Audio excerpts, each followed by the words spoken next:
Happy Wednesday, everyone, and welcome in to the crowded booth as we get ready. It is actually Thursday. I thought it was Wednesday. We do these shows on Wednesday. But welcome in, anyways, to another edition of the crowded booth, Week 6 college football preview. I wasn't on with you last week. Was undergoing a rough time. Ralph and Will had to carry the show along with Gavin. So I appreciate you tuning in. Make sure you like, make sure you subscribe. We are going to talk about the Week 6 that is college football. Cannot wait to talk to you about it. And get a little insight also on what's happening inside this ACC race. It's a little bit chaotic. We've entered the month of October. We're going to refresh. We're going to re-talk about some of those things. Do our conference title predictions in the preseason still match up? I don't think so, but we will get close to getting there. All that and more on tonight's episode of The Crowded Booth. Pile in here and make yourself feel at home.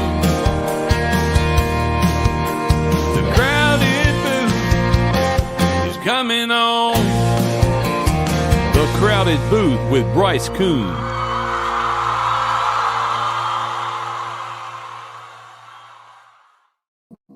All right, we welcome you in to another episode. My name is Bryce Koon. That is Will Mannis and Ralph Leary Gavin in the background.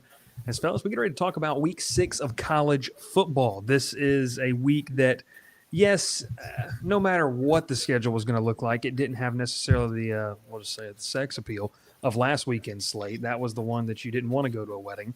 I still don't want to go to a wedding. My dad. If you're an audio listener, and by the way, and we have a lot of audio listeners, they just don't get the opportunity to see what happens, the shenanigans that happens. But I would not have wanted to go to a wedding this weekend either, and I'm not. But Ralph, you're not either, right?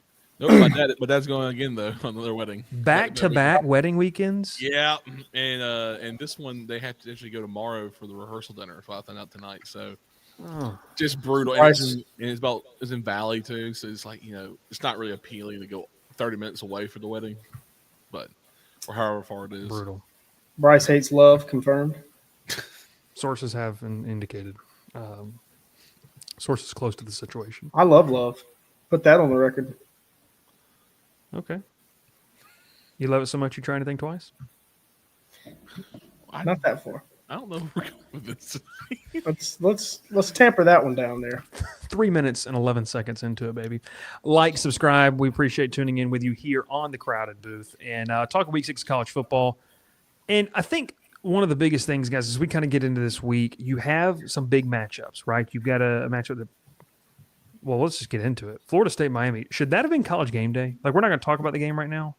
A lot of non-SEC folks a little butthurt that Florida State-Miami did not get College Game Day. I kind of get it. Like, is that crazy? I mean, yeah, it's kind of crazy that it's not, but I get the whole matchup because of from last year what happened, and then both teams, or Vanderbilt being undefeated going into this game, having a good season so far, and Alabama coming out to win against Georgia, you kind of, everyone's kind of leaned toward it. And obviously, Florida State losing to Virginia last week didn't help, because having two undefeated ACC teams in the top 10 easily going to be a game day. So it was a little shocking at first, but. Like I'm leaning toward it, and my first thing was like, oh, maybe Alabama doesn't play a game at home that they can go to. They play Oklahoma at home this year, and that could be two undefeated. There could be undefeated SEC teams playing each other, possibly. Once Alabama won last night or on Saturday night, it's kind of hard to say that wasn't going to be game day, right? I mean, the storyline surrounding from last year. You've got the undefeated Crimson Tide at home. You've got the one-loss undefeated in SEC play team at home. A lot of people saying, well, Florida State beat Alabama. I don't think that has anything to do with – like, we're not arguing who's the better team. We're arguing what matchup is going to have more pop. And we love that two-word phrase, brand value, and it kind of feels like this is they went with the big ones, even though Florida State Miami do have a lot of brand value. So I don't even understand that really. Well, I mean, game days decided – 2 to 3 weeks in advance because it is a logistical nightmare for these universities. So it was already planned out. Very rarely do they pivot. They say they pivot sometimes. So they do say Oh, we made a last minute change. We're going here. That's just no way. Can you imagine telling the university, a week, you give them legitimately a week or maybe 6 days to prepare for game day? Like, come on now. Yeah, I think in terms of the logistics, you're not wrong. I mean, it's crazy, but I do think there is an instance of where you have to have a couple of options. Like I will say, last year I remember this. Last year I remember week 2. I don't remember when it was. LSU played at South Carolina. They didn't know where they were going. Like I know that for a fact, and they ended up choosing that noon kickoff for LSU South Carolina. So sometimes, like, of course, they've got matchups circled, like especially last week. Like they knew where they were probably going to go, just with the plethora of games in terms of getting the whiteout game. Like they knew that was going to be that was going to be the spot, right? I mean, even though you had Alabama, Georgia, that's going to be a big one. And also, too, it kind of helps. I think the fact that they didn't go to Alabama, Georgia last year made it easier for them to make the decision to go to Tuscaloosa. And I'm excited for it. It's going to be a fun game. I think if Florida State doesn't lose to Virginia, they're at Florida State, Miami. Oh, I agree. I mean, that's why it doesn't matter. It's recency. It's that game. It's also been double super standard. Crazy. It's double standard. ESPN's paying the SEC all this money to broadcast their games. So if the ACC wants game day, they got to be perfect. Also, and I'm kind of looking ahead of time. People were mad. Some SEC fans were mad they didn't have game day in Athens last week. But it's going to be in November 15th because they'll have Texas come to town in Athens, and they'll make that game day. I mean, that'll be one. Ole Miss potentially, if Ole Miss is still undefeated. But we're talking about a couple 500 teams. Plays Florida that week. Who plays Florida that week? Ole Miss plays Florida that week. I'm saying when Ole Miss plays Georgia, though.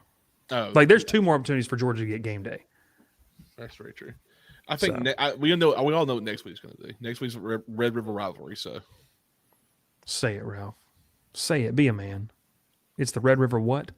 Rivalry. Oh. Nope. Did they change it? We're not moving until Ralph says it. We're not moving from this topic. Did they change the name of it? What's the original name? I don't remember. Shootout. Apologies. My apologies. I don't know, man. They got Auburn, Georgia. Ralph's woke. Auburn's winning that one. I'm taking Auburn alternate spread minus 6.5. Already. You could just send me that money. Well, I should have sent you some money a couple weeks ago when I took that $10 bet on that Navy minus 28.5 alternate spread or whatever it was. It didn't even cover the first place. I don't want to talk about best bets. We're in last place. Or what'd you say, Will, earlier today? Tied for second. Spin zone. We're tied for second. Tied for second. There you go. All right, so we got to talk about some games. It's going to be a lot of fun. Let's start with that Florida State-Miami game, in fact. Let's go there first. This is a big one, and I think one of the biggest questions I'll kind of sit here and ask, is this a preview potentially of the ACC championship? I mean, it could be, right? I mean, we'll see what happens, the Hurricanes and the Noles. This is a game that obviously has a lot of meaning to this. I'll just say this. Miami is so far, statistically, one of the more balanced teams in the country with what they do. Carson Beck hasn't had to be a superhero. Their run game has been efficient. Their lines of scrimmage have been very good. Will, you and I talked about this in the offseason. You have a defense that has taken that necessary step in terms of what they need to do. I know this one is in the place called Tallahassee. I like Miami to win this and to cover on the road. I think balance travels well. A couple other things here for you, too. Chandler Morris hit 74% of his passes last week. Ty Simpson wasn't Ty Simpson that we saw against Georgia last weekend in that Week 1 win. This is probably going to be the best quarterback performance they're going to face up until this point. I think Carson Beck has a nice day, a clean pocket behind a veteran offensive line. I'm rolling with it. I like the Hurricanes to cover minus 4.5 on the road. Miami scores a big win on the road and cements themselves as a true playoff team here in Week 6. That's my take. So, Will, what you got? Well, historically, Miami has struggled in Tallahassee. Mm-hmm. I think Florida State's ability to run the ball is a great equalizer in this. I think the book on Mario Cristobal is you kind of worry and you wonder about the toughness of their team. Florida State has shown their toughness. Now, the big question with them is, can they stop anybody? Yeah. They couldn't stop Virginia at all last week. But I think with Florida State's ability to run the ball and playing at home, I think Florida State can cover 4.5. I'm not going to go as far and say they're going to win. I think they'll cover 4.5. It'll be a very close game. I want to add, too, that you talk about the toughness before you go to you, Ralph, here. The toughness of these teams. One thing that was noticeable in that loss at Virginia, Florida State really struggled to tackle in that game, and that was something they did not struggle with at all in that Week 1 win. Another thing here for you, when you talk about being able to run, being able to run the ball is going to be the great equalizer in this. If you take out the Bethune-Cookman game, Miami's played Notre Dame, USF, and Florida. They stuffed them all for an average of 2.8 yards per carry. So I think in this, I don't know if Florida State's running the ball in big volume. They're running 40, 35, 50, 40 carries a game. I don't know if you can do that at 2.8 yards and win the football game against this Miami offense. I don't know if you can, unless you really slow things down and your defense plays well. So that's why I've got Miami covering. I just think they're going to outpace Florida State a little bit, but I do like what you said, the toughness. Here's an opportunity for Mario Cristobal to maybe it's not everything, but it's a chance to get the monkey off his back. Ralph, what you got? I kind of agree with Will on this one, though. I think Florida State's ability to run the ball with, three pretty talented guys in the backfield. I mean, Gavin Sawchuk, obviously the starting running back, and then Thomas, Castellanos out the backfield. I mean, both those guys are talented, and they got a plethora of guys with play receiver and backup running back that help out the load. So Gus Malzahn obviously is a mastermind on offense. I think people were kind of giving the Florida State too much hate from that Virginia loss. Virginia's still a good team. This is one of the best Virginia teams we've seen in a very long time. That's just a weird situation game because it's a Friday night, home field advantage in that situation because Virginia's going to pack the stadium out for that one. And look, it was a good game. Florida State had a good comeback though. They were down 14-0 and then stormed 21 points back and just lost at the last minute. But I think Florida State's ability to play at home, one of the best offenses in the country. With actually one of the best running offenses in the country. I think the second best actually in the country behind Navy, which is a team that runs the ball every play. So I'm taking Florida State. I think they score. I think this might go to a shootout. Honestly, there's a possibility this game goes back and forth, or it's a possible game that goes to an absolute grudge match. And like you said, it's an outpace match. But I think Florida State's ability to go over the top with Squirrel White and some of the other talent guys they got, I think it could lead them to a victory late in this game. Deuce had a big game. Deuce Robinson had a massive massive problem. Game. Oh, he's a problem. He had a massive game. If he catches that last catch in the end zone, they win that game. If he catches that last pass, he probably spares Squirrel White's life in the end zone after the game. But no, one more thing on this one. Both of these quarterbacks have played pretty mistake-free football in terms of what they've done. And they haven't put the ball in harm's way. If Miami and Carson Beck, if they start to really push the ball down the field like they're capable of, Beck really hasn't done that, that would open up, I think, a whole new version of the Miami offense under Shannon Dawson we haven't seen yet this season. So I like it. I think it's going to be a fun game. I think this could be a preview of the ACC title game, and we'll obviously kind of see how it keeps rolling there. But once again, the picks, I'm taking Miami. I think we all have 3 different picks, by the way. I'm taking Miami to win and cover. Will, you're taking Miami to win, Florida State to cover. And Ralph, you're taking Florida State straight up to win this one. A big one. This is a trophy game? Did we talk about this already? Yeah, I think so. I think we talked about that. Is this the canoe? Miami refuses to give it up. That is nuts. That's that canoe, right? Isn't that what it was? Yes, it's the canoe. They changed it though. It's something. They retired the canoe, but because Miami won't give it back or something like that. Yeah, that's what it is. That's what. Let's see. My FSU. It's the Florida Cup now. That's awful. Which is just lame. Awful name. Lame. You know what it sounds like? If Florida State, Miami, and Florida all played each other, throughout the season, the winner, whoever had the best record between both teams, would get the Florida Cup. That's what that's what it is. Oh, so it's that's what it is. Miami won it last Florida year. And Miami don't play each other every year. They all play each other every year. None of them play each other every year now. Like this is the first time we've had them back-to-back years with Florida and Miami play each other at least.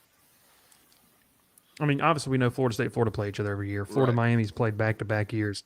Miami, Florida State play typically every year. So it's probably the Miami-Florida game that's not the common. Does UCF get a chance to get it this year? USF should. USF, my fault. Yeah. UCF's they blew that undefeated. Opportunity. Ralph, you had your time on the G6 podcast. This is G5. grown man football. G5. Old Dominion's on the rise. We don't count the independents. Miami, Florida State, going to be a fun one. Before we move on to the next one, I want to tell you about our friends here over at All Natural BS. They do a fantastic job. It's the bug spray that really, really works. No BS. It's not BS that I'm telling you that each and every single night on the show. Make sure you check out our friends. It's providing effective chemical-free solutions for your home, garden, patio, tailgate. Get out there. Feel safe for your kids. Feel safe around your friends, your pets. Make sure you use our friends over at All Natural BS. You can head over to their website. You can plug in code TCB10 for 10% off your order today. All right.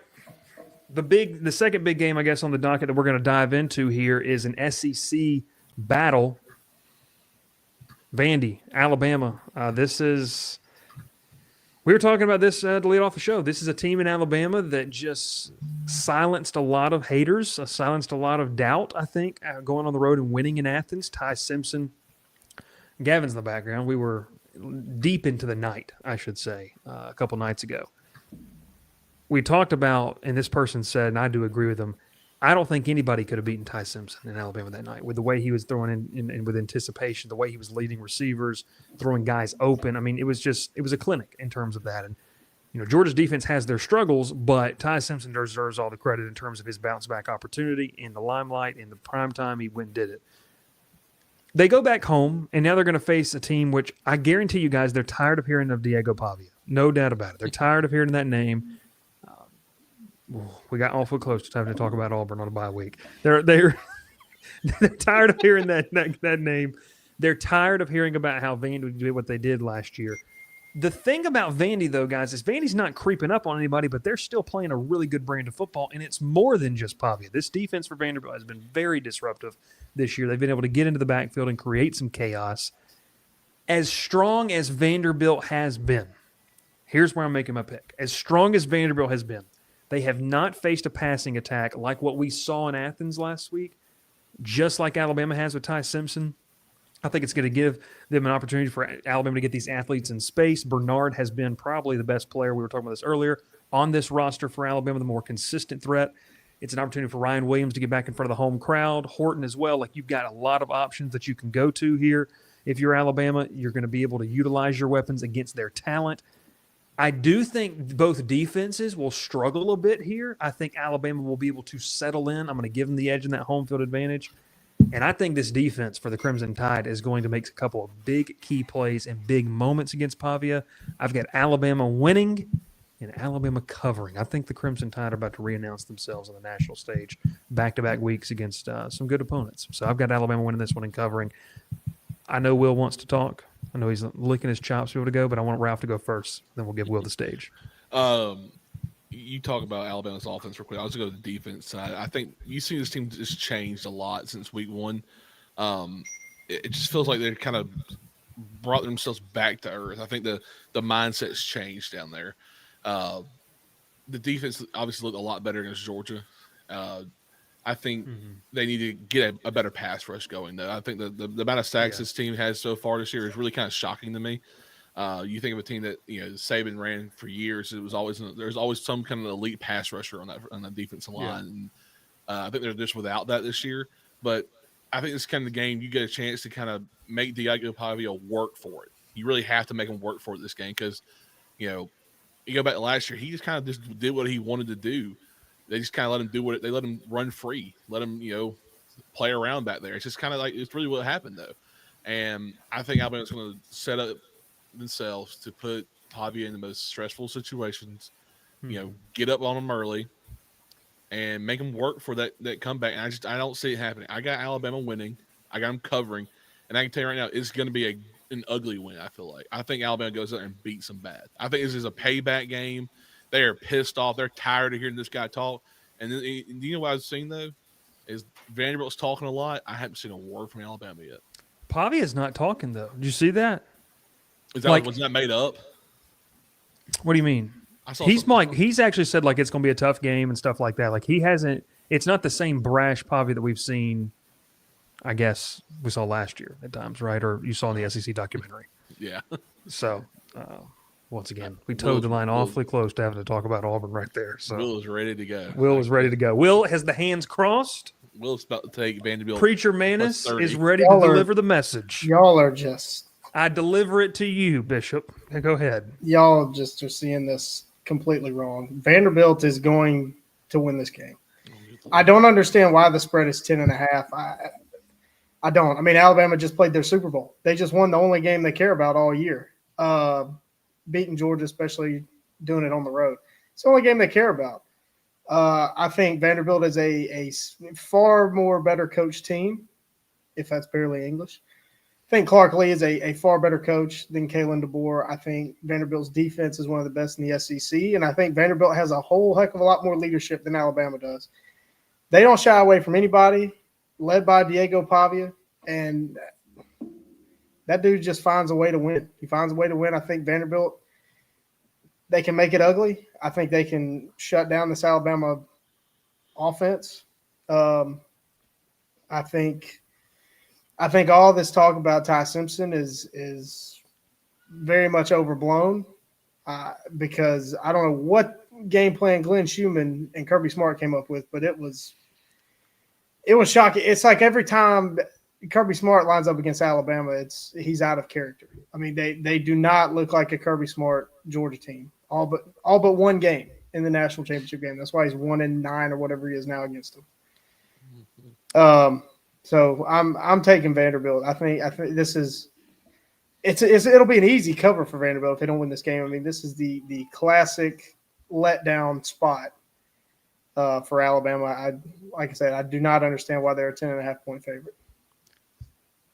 To back Will's point up, Alabama really struggled with Castellanos and his ability to extend plays in week one. Now, we are a month away from that now, but Pavia's hit around 75% completion percentage, thrown for over 1,200 yards, 13 touchdowns, just 3 picks. He's almost run for 300 yards and a pair of scores as well. There's no fear. I mean, to me, this is one of those things where he's not going to walk into Bryant-Denny on Saturday and think, like, we know that. We know that. I'm going to let you get to this in a second. But I think just in terms of, can you do it for 4 quarters against them on the road?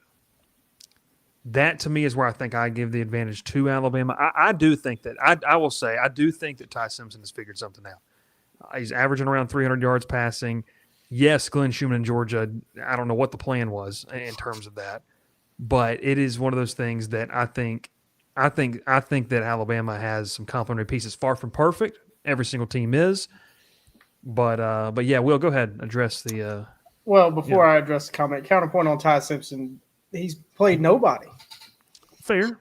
And, But he slung it around on Georgia.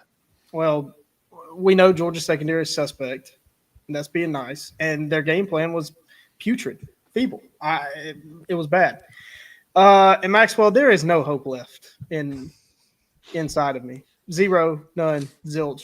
If we're talking about football, there's no hope. So Wait, there is hope. It's just next Saturday goes a certain way, so something happens. I don't hope anything. Vanderbilt and Alabama. Going to be a fun one in Bryant-Denny Stadium. Section 103. I'm rocking the LSU polo tonight. It's that one on the top right there. You can use code TCB10 for 10% off your order. They just launched the Georgia Southern line. If you're into that kind of thing, into the G5, into the Sun Belt, you can take part in their Statesboro connection. We've got the Georgia Tech and the LSU merch here. Make sure that you use code TCB10. Let them know we sent you over there. Maxwell says he wants an OU polo. They're working to continue to expand. So we'll see what they do. It is comfortable. It is great stuff. Ralph wore one to the LSU game the other day. He loved it. It was fantastic, and it is. It's awesome stuff. So make sure we love them. Section 103, one of the great sponsors we have here on this show. Will, don't address it. Don't even look at the comment. I don't want you to get too fired up. Will's trying to figure out his camera. There it is. There we go. Okay, so games to watch. I'm going to kick it off here, fellas. Don't do it, Will. Don't do it. The casual takes. Don't do it. Shocking. Okay, games to watch. I'm going to start this right here. Our friends over at FanDuel have Clemson as a 14.5-point favorite against North Carolina. Will pointed out to me that a defensive back left for Clemson. I will point out the fact that the portal is not currently open for North Carolina to add any better players. And so it's not my best bet of the week. Can North Carolina score 14 points is my question. Probably not, dude. Freddie Kitchens. I'll leave it at that. I just like how you got close to the camera. Freddie Kitchens. Because I'm reading. You know where Freddie Kitchens played football? That's all you need to know about my thoughts on him. That's my game. One more thing on that. That's my game to watch because this is the get right opportunity. Like this is it for Clemson right here. If you don't get right here, this season is completely over. Like in terms of being manageable. They put this game at 12 o'clock for a reason, so everyone can watch it as soon as game day ends. Nobody will watch it because everybody will be watching Kentucky play Georgia. I'm going Big Ten. It's a fun match. Washington goes to Maryland. Maryland undefeated so far. Washington played a really good game against Ohio State last week. They got a dude at quarterback. Yeah, is it Desmond Williams? Is that right? Damon Williams. Damon Williams. Mm-hmm. He looked great. I watched a good bit of that game. I thought he played pretty well. It's a kind of a sneaky matchup because Maryland obviously has one of the best freshmen in the country right now. This kind of intrigues me because Washington's is almost a touchdown favorite into this game, which is crazy to think about. Damon Williams could be a sought-after portal quarterback. He was one. He played like last 4 games last year in the season for him, and he stated that he was not leaving for no one. And I just kind of thought it was kind of crazy. He looked, pretty solid throughout the year when he played. Ralph, I just want to respectfully tell you, as someone who's a fan of, and you should know this as a fan of Troy. I mean, Bailey Stockton once told the Troy fan base that he wasn't going nowhere, and he made his way to Atlanta. He never committed. I don't think he just said that he committed. He just never. He never committed. He just said that he never visited the campus. He didn't get to experience Hook's barbecue. Tommy Tuberville told Ole Miss fans that they'd have to carry him out of Oxford in a pine box, and 2 days later he was in Auburn being introduced as the head coach. So, 27-55. LSU's run game is still in that pine box, and they hadn't made it back from Oxford from last weekend. So, and Garrett Nussmeier's oblique. So don't say it. So. I'll get too fired up about that. Will, what's a game that you got your eye on? And just go ahead and give us your sicko. Well, I mean, what's some game that this could be both. This could be both, but I mean, we all know that I'm the only person on this show that respects the troops, that loves this country. It is the first leg of the Commander-in-Chief Trophy competition this year. Air Force travels to Navy. That's at noon on CBS. No other good noon games on, so that should be appointment television for everyone. If you love your country. Yeah. I mean, I'll probably have it on the split screen with Army because they're playing UAB. That's probably the sicko game right there. Is that at Protective Stadium? Is that down? That's in Birmingham. If you're interested in going, $14 get you in the door. Maxwell? If you're a Big 12 fan, $11 get you into the Kansas State at Baylor game. That's not a bad. Well, Kansas State's that not game's going to be good. disgusting. But a real sicko pick. Let's see. Battle of the Belt. I'm also going to have my eye on Boise State at Notre Dame. I will as well. What's the sicko game? Texas, Florida. I mean, okay, we'll get to that. Yeah, FIU at UConn at Pratt Whitney Stadium. They're playing that in Will's office. Pitbull Stadium versus Pratt Whitney Stadium. How about this one? Western Michigan travels to Amherst to take on the UMass Minutemen. Yeah, you need help. I mean, I'm the one that cooked up an FCS parlay about 2 hours ago, but you need help. 2:30 kick on ESPN Plus for anybody that. They are paying those broadcasters $5 an hour. I mean, there's just no way. Did you possibly get to see last week's sicko game of the week and what it was? It was San Diego State and Northern Illinois. The final score was 6-3. Hey, that's a future Mountain West Conference matchup between Northern Illinois and San Diego State. Put some we respect. 3 field goals. I mean, rock hard. Get the notepad out now. That's getting clipped. At least we're not live. I'll say this about some of the games. Let's talk Florida, Texas just here real quick. Watch out for the refs in Birmingham. Tough. The Florida, Texas, like if and Gavin, this we'll talk. Well, you can put like a little number here when we're starting this. If Billy Napier gets blown out this weekend and Florida gets destroyed, is he gone? Is that it? What do you think? Like, if Arch Manning and Texas go into Gainesville and just pants them, like, I mean, Will, is he gone? Like, is that it? Yeah, I think it has to be. I mean, fans will probably be throwing stuff on the field, not because of a bad call, but probably because of how the offense looks. Did you guys see that article that came out? I think Zach Alberverdi of Gators Online on 3 wrote about it. Did you guys see this article where Billy Napier got passed over by Sarkisian at Alabama to be the play caller? And they're saying, could that potentially lead to the fact that where he will not hand over the reins to anyone because he was mad with something that happened like 8 or 9 years ago? I did read that. That's bizarre. I mean, coaches are petty. I will say that. And I'll also add this too. We hold coaches in very high esteem. We need to be very careful how we do that. Don't we, Will? Don't we, Will? We do. We do. Ralph, can Bayou Billy be saved? If Florida loses this bad? Like, is it done? Sunday morning, is it done?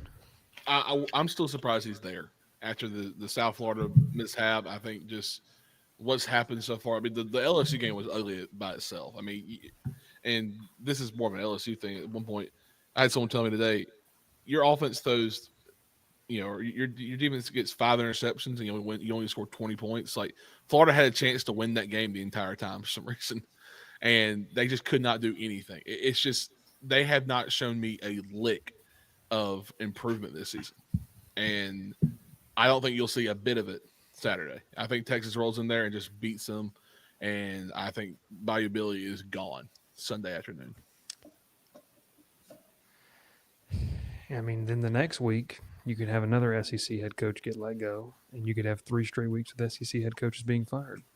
Will, any comment? Would you like to say anything? I'll give you the floor. I know you haven't been able to talk about them this week as much as you want to. Yeah, there'll be a coach that just steps down, citing health reasons. Oh, jeez. What? I'm just waving by to the credential.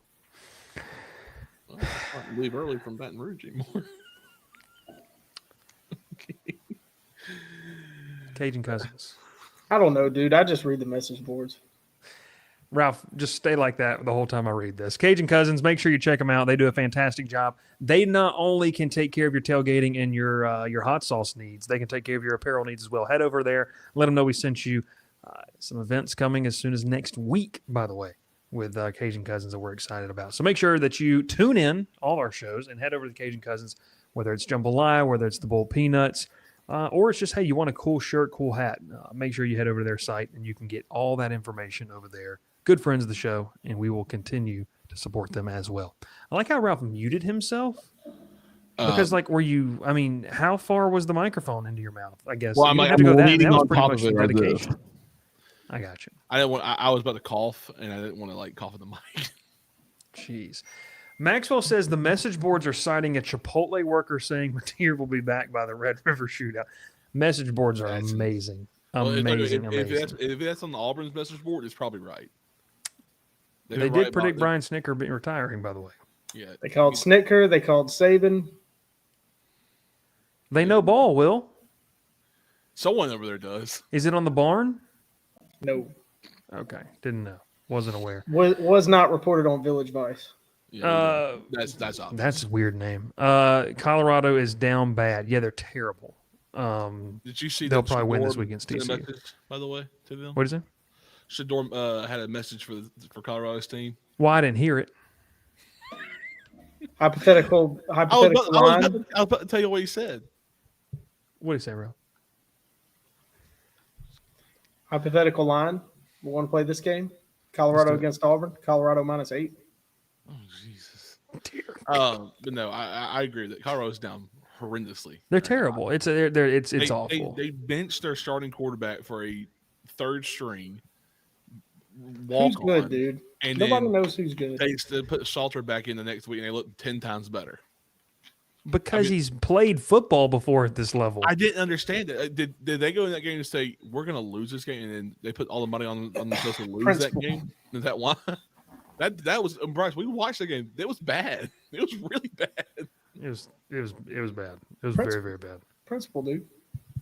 He just does whatever he wants over there, and they can do it. All right. Last but certainly not least, let's talk about this ACC race. We'll bring it up right here. I got it. The ACC race, we talk about this right now in terms of what's going on in the conference. You've got Georgia Tech at 1. You've got Virginia, Georgia Tech, Duke with 2 wins undefeated in the conference. Louisville, Cal, Virginia Tech with 1 win. You have Clemson at 0-2, which is a surprise. Florida State at 0-1. SMU has not played a conference game, but they're 2-2 overall. Miami has not played a conference game. They're 4 overall. They will obviously have the opportunity. What do you guys make of this ACC race so far? I'll start it off here. I think what we're seeing is we're seeing what used to be coastal chaos kind of take over the entire ACC 1 through 17 here, because you have teams that I think just strictly just keeping it real, teams with defined players at the quarterback position are at the top of the conference. Haynes King for Georgia Tech. Obviously, you got Chandler Morris for Virginia, Darian Menza for Duke, Miller Moss for Louisville. Cal has obviously the young man that I'm not even going to attempt to pronounce his name. Outside of that, and you do have Virginia Tech too with Drones, they're 2-3, but 1-0 in the conference. I'm just mind blown. Who did Stanford beat? Stanford beat Boston College. Yeah, I mean that's a fireable offense. The team that you had your best bet on last week, Boston College. That's why. That's why Will lost. He didn't know. He wasn't aware. But at the bottom of the conference, guys, we're seeing obviously Boston College is not good. Wake Forest is 0-2, almost pulled off the win against Georgia Tech last weekend. As Gavin would say, we're not that lucky. Clemson 0-2. I mean, obviously it's not, and Maxwell says, not the top 5 that anybody expected. Nope. But 1 month into this thing, I'll ask this. We'll start with you first, Will. How sustainable is it for Georgia Tech, Virginia, Duke, Louisville, and we'll even throw Cal in there to be where they are or around where they are a month from now? Like, how sustainable is this early success? Number one, I will only address Georgia Tech, Virginia, Duke, and Louisville. I don't recognize that other program you mentioned. That's fine. I understand. I think for Georgia Tech and Louisville, it's certainly sustainable. I still have a lot of questions about Duke and Virginia. Also, I mean, we got to keep in mind, Miami and SMU have not played a conference game yet. Florida State lost a weird and wacky game. Clemson has just looked awful, but I still think they're good enough. They can find a few wins. They're not going to finish last in the ACC. That I don't think that's going to happen. Right. I'm sorry. Go ahead. Keep going. I just think Georgia Tech and Louisville, I think they'll be there at the end of the year, near the top. Don't know about Virginia or Duke. Still got questions about them. I think Chandler Morris is going to keep Virginia in some games. Are they a top 4 ACC team when we hit November? I don't know about that. I mean, look at the top 6. They've given up more points than any other team in the top 6. Granted, they played 2 games, but yeah, they've also scored the most though, which is the difference. So, it's like we talk in baseball. Like point differential, run differential is something that is a stat you can really look at. What's the Pythagorean win loss? That's what I want to know. You have to be able to. I think you look at the point of how often you're playing with fire. And I talked about this on, I guess, I don't even know when it was, last night, 2 nights ago when I went live talking about Georgia Tech. The Georgia Tech is playing with fire at the top. And it's fine. It looks good. It's just you can't keep doing that and expect to not get burned. That would be the one thing that concerns me. You can't say that. They're going to watch. They'll watch it and they'll like it. Virginia Tech, I expect them to fall out of this. I guess in terms of, I expect Miami to be up there. I expect SMU to be up there, and I think Florida State will be up there. Outside of that, Eli Holstein's been very bad for this team, for Pitt, which is just crazy after the start. They were, 6-0 to start the year last year, 7-0 when they went into SMU? And lost 5 straight. Yeah, Holstein got hurt or something, banged up, and then it just hasn't been the same. So for me, how sustainable it is for the teams at the top of the conference. Also, too, like Georgia Tech has played Clemson and Wake Forest. I mean, we're not moving the goalpost here, but as we gain more of a real, concrete idea of what the strength of schedule is, you have to take that into account. Well, Clemson certainly is a huge win. Oh, it is, yeah. Wake presents a lot of question marks. I understand, Buster Faulkner said a lot of the team, especially the offense, had the stomach bug. So, I mean, you went on the road and found a way to win. Nobody's discrediting that. And it's even more of a feather in your cap that you had half your team sick. So you overcame a lot, but again, it raises question marks. Yeah. Ralph, what are your thoughts? How sustainable is it for that top half to maybe stay there? Who do you like in that top half? I mean, we will know more after this weekend, honestly. Virginia and Louisville play each other this weekend. Kind of a fun matchup in that situation. I think if Virginia's for real, we'll find out Saturday. And if they win, I don't see them not making Charlotte. Because they have North Carolina, Cal, Wake Forest, Duke, and Virginia Tech in the season. Path's there. It's seriously there. The win against Florida State it's open for them. They just got to get through Louisville right now, and I think that's their hardest obstacle the rest of the season. It'd be a one-loss team. Now, remember, they lost to North Carolina State the second game of the season, but that was not a conference game. Yeah, which is this is crazy to think they'll have technically a conference loss, but not an actual conference loss. It's crazy. The game they play Cal, you said? Yeah, they play at Cal. I guess in 4 or 5 weeks. 1 or 2. That could be tricky having to go out there. Yeah, I know Will doesn't recognize them, much like I don't recognize that Big Ten program. But Ralph, we need you to not stop recognizing a program. Sorry, but look, Georgia Tech obviously they're probably the clear-cut favorite right now, besides Miami. We could see a real weird matchup that no one expected to see at the beginning of the year. I went back and looked this morning at what my matchup was, and it's Clemson and SMU, so I'm completely out of it right now. Well, No, SMU doesn't have a conference loss, so you're still alive. You're not out of it. Well, I got a 50% chance of getting right at this point, but Clemson's not making it unless there's an absolute collapse in the top half, which in the ACC, there's no telling what could happen. It's what did someone call it? The always crazy conference? Always chaotic conference, always. There's another word we use in the middle, but we're not going to use that one tonight. Okay. Can I? Actually, I won't say that. I won't go that far. I was going to say something very strong about the ACC. Say it. Say it with your chest. I can't stand this conference. Mostly because of the way that it's run, the rules. Like, how is Virginia and NC State not a conference game? It's because The uneven amount of teams. Yeah, that and the fact they couldn't find another schedule somebody else, dude. They tried to. They couldn't. And I think this the Virginia was supposed to play somebody. Indiana. Virginia was supposed to play Indiana. And Indiana backed down from. They didn't stand on business. They had to play somebody. They couldn't find anyone until the play, so the NC State stepped in. That was this year? Yeah, that was supposed to happen this year, next year. I like the chaos. I think there's a lot of good football, but my gosh, I cannot stand the way this conference is run. It makes no sense. The tiebreaker makes zero sense. Did you see, and I want to give him credit, Tyler Pfeiffer, I'm sorry if I'm mispronouncing his name. He's in our Discord. There's a scenario where you could have so many teams that are undefeated but never play each other. Where it's like, I'd really...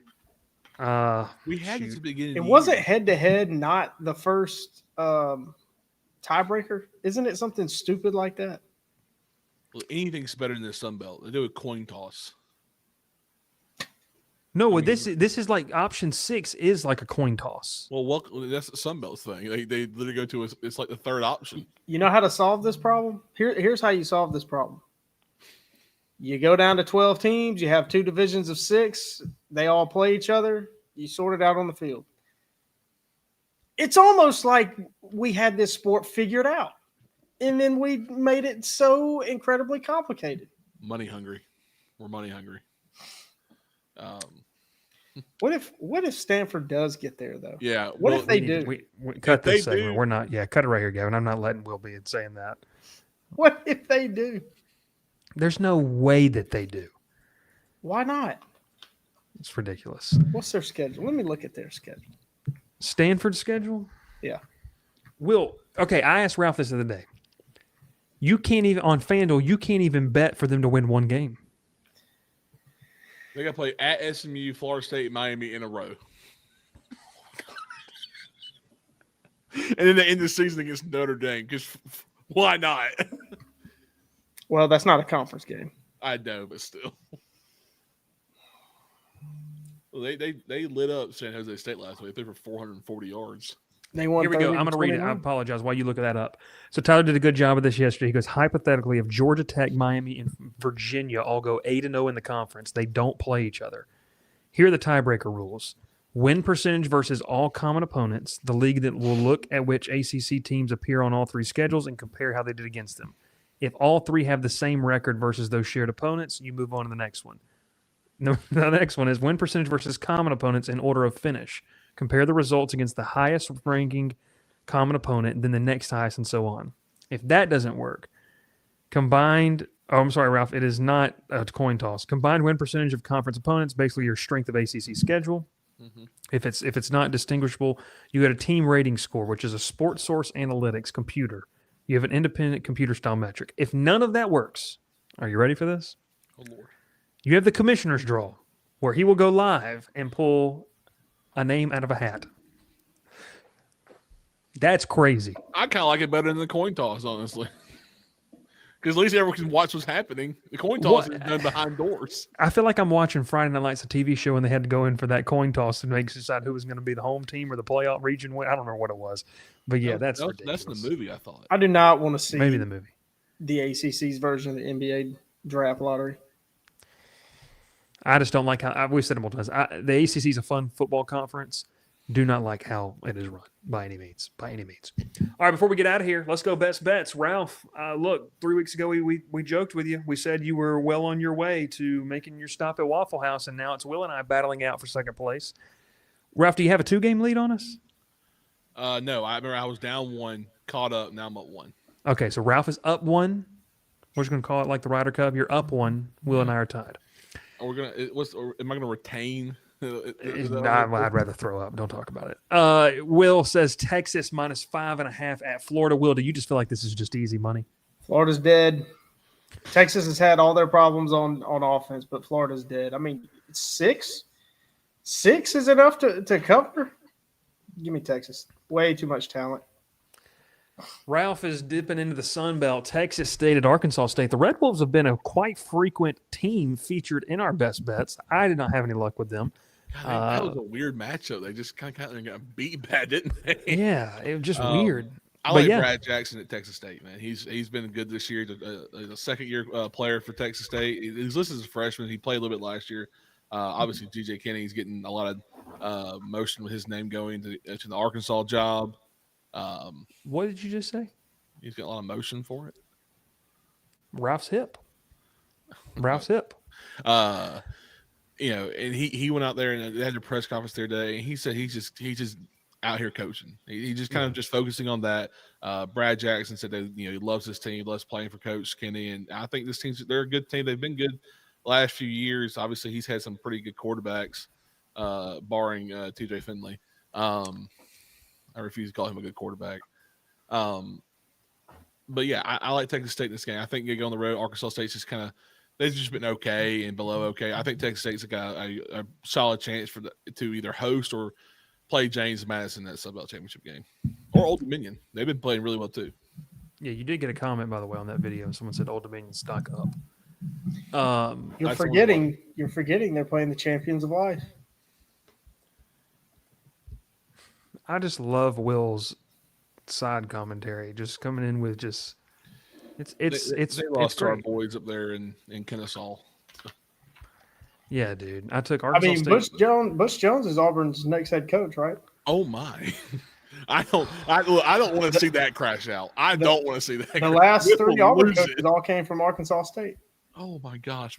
I'll have to leave the city of Columbus if that happens. I mean, I made Gavin he had to walk away. Gavin walked away. Well, I don't know what would happen, but I can tell you right now, I'd be as far away as possible from Columbus because I don't even think you'd be safe at the Checkers, to be honest with you.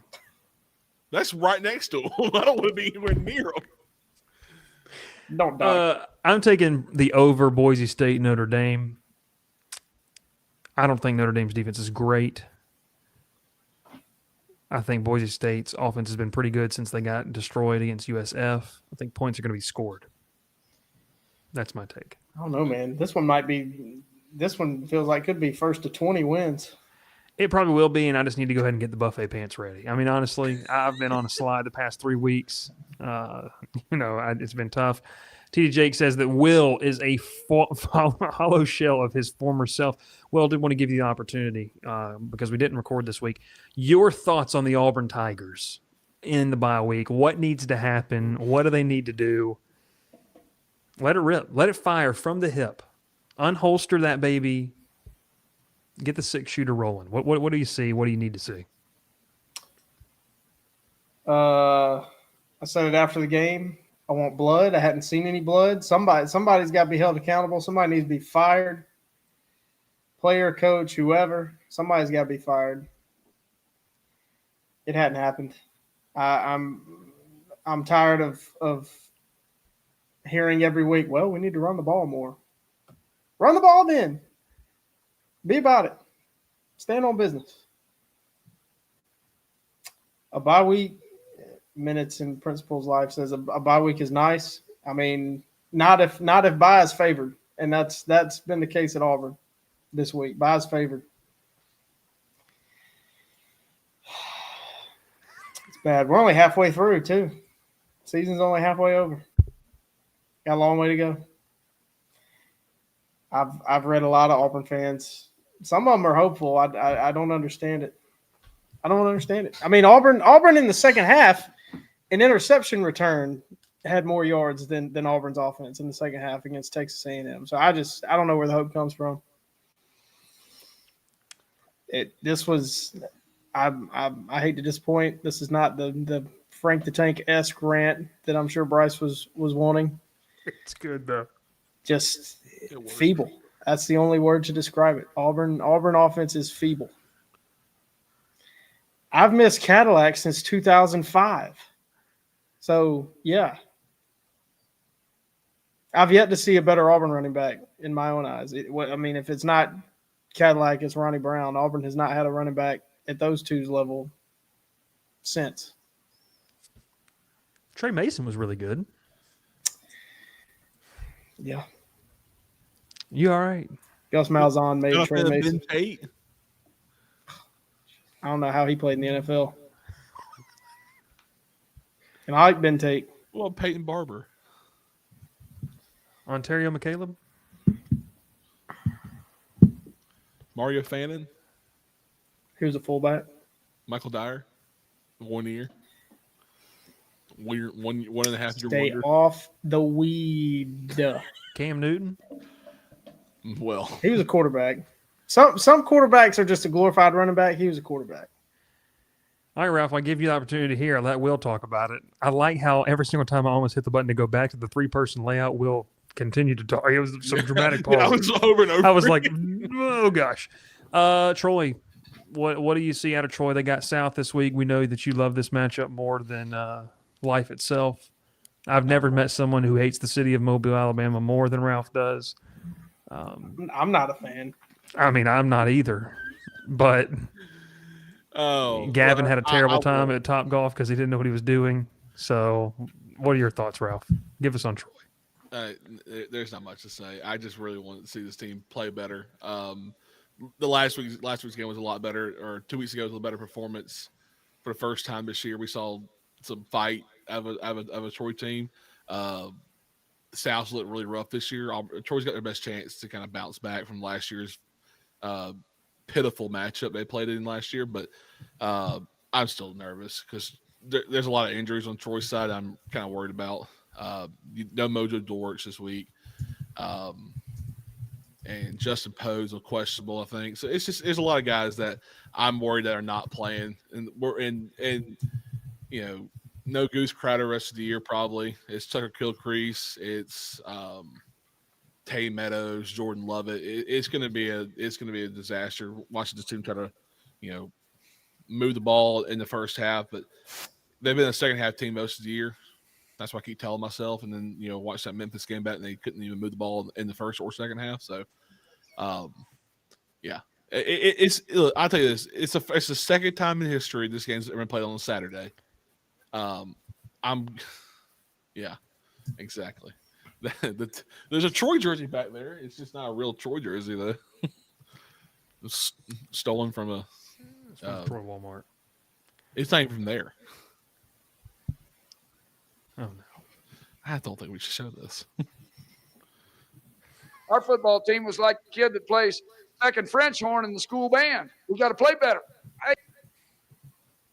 That's how I feel. I'll go real quick. We'll end the show here. LSU. Yeah, I mean, talk about last night, Bryce. I don't know what's happening in Baton Rouge. I don't know. I don't know if we're watching. I don't know if we're watching a just bend the knee, to the big man. I don't know what we're watching here. You've got a quarterback, and look, I've got an episode coming out tomorrow with Blake Ruffino of AYS. You can catch that coming out tomorrow, where we really kind of go into deep with this and into the deep end and really get. I mean, we get into the nitty gritty of this. It's frustrating, I think. Gavin says, "What's going on in Alexandria?" You have a offensive line that is not good. You have a right tackle that is graded out at a 45. Do you know how intentional you have to be per PFF to grade out at a 45? It's bad. It's not good. And the frustrating part is you have a championship level defense. Like, you have a defense that could get you to the playoff and maybe win a game or two. If this offense was even complementary, it would help out. So a lot of frustrating stuff there in terms of what this LSU offense is. There's trouble in Ponchatoula. There's trouble. Garrett Nussmeier, is he hurt? Is he not hurt? We've had 57 different things said, so I don't really know what's happening. I believe that he is hurt. I don't believe that you can just lose the ability to throw the football more than 15 yards down the field like he has. So it's a situation to where we'll see what happens with LSU. Outside of Western Kentucky, I cannot guarantee you that you're going to win a football game because you cannot move the football. No. I don't know what that has to do. I don't know what we're talking about. Oh yeah, I do. That was Brian Kelly's comments about did he re-aggravate? The last thing I have to say on it is they can't run the football. It's not a willingness to not want to run the football. They actually cannot run the football. And so, if you couldn't run the football with a top 10 defense and a quarterback returning that you thought would be pretty good, you're like, hey, we've got a shot to maybe win a playoff game. Now that you have a quarterback that can't play, it's Michael Van Buren watch time. Well, is he even an option for you? Ralph was on part of the show last night that I did over at the Bengal Tiger. This is, you truly guys could enter a situation to where you have a quarterback that is incapable of running the offense if it continues with Garrett Nussmeier, and then you've got a capable backup that can at least move the football, but you're not willing to play him in fear of upsetting the starter. And so, I don't know. We'll see what happens. There's an obvious disconnect. There's obviously something wrong. I don't understand the Jekyll and Hyde game that we've got to play with this. I said last night, I've got a almost 16-month-year-old. It's not a 16-month-year-old. That doesn't make any sense. I got a 16-month-old, and she's getting to the point where she knows when she does something wrong, and she'll look at us, she'll do it, and then act like it didn't happen. That's what I feel like when I walk into Brian Kelly's press conference. I feel like I'm being bamboozled, and I feel like it's being just pulled over my I'm just being fleeced. So it is what it is. Do I miss Leonard Fournette yet? I don't miss anybody because it doesn't matter to me. It's just irritating to be that. Darius Geist time. Wow, what a what if, TDJ. Real Jeff Sims, Zach Pyron situation. It's weird. So a lot of things happening on the Bayou and the loveliest village on the plains and the toilet bowl that is Troy, Alabama. So also in downtown Atlanta. Armpit. We just learned. What did we just learn? We'll talk about it later. These folks don't want to hear us talk about their hated crosstown rivals. Did Del McGee just get fired? No. Oh. What happened to what Georgia State now has a baseball stadium site plan. Yeah, it's going to the old Fulton County Stadium. You know, maybe they should just play baseball in the baseball stadium they own. Wouldn't that make sense? I mean, they can't pack that stadium out for football. Put your Maybe they eye could on play at base- Golden Park, Synovus Park. What about? Maybe they could play there. I don't know. I don't know. Who knows? I watched a team desecrate that sacred ground a couple years ago. First-hand look. There's a lot going on. Minutes and Principal's Life says UGA is so down bad. And I think Everybody's that down about bad. 5 times. I think they're fine. I think that we've got to stop acting like Superfan37 on Twitter is an accurate representation of how the people inside that building feel. Seems to be an actual cognitive issue. And that's where we'll end things. We really appreciate you watching. Can just let me do it, please? Just let me hit it. Just let me hit it. I got it. We appreciate you watching. Thanks so much for tuning in. This is the Crowded Booth. And subscribe. And if you want this dog to live, make sure you subscribe to the channel. And we will, we won't take measures into our own hands. So we appreciate you. Thanks so much. And we'll catch you next time here on another episode of the Crowded Booth. Pile in here and make yourself feel at home. The Crowded Booth is coming on. The Crowded Booth with Bryce Koon.